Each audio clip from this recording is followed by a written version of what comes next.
Τα πουλιά τα έχουν παίξει. Εγώ τα έχω παίξει. Είναι κούρπα 3 Μαΐου και χιονίζει. Δεν υπάρχει αυτό. Δεν υπάρχει. Πάνε τα λουλούδια, θα πεθάνουν όλα. Δεν υπάρχει.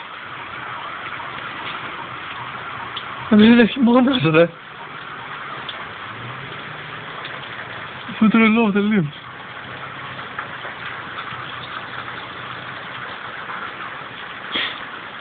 Τι να πει κάνει. Τι να πει τα. Στα πουλιά έχουν τρελαθεί να πούμε. Στο διάλο.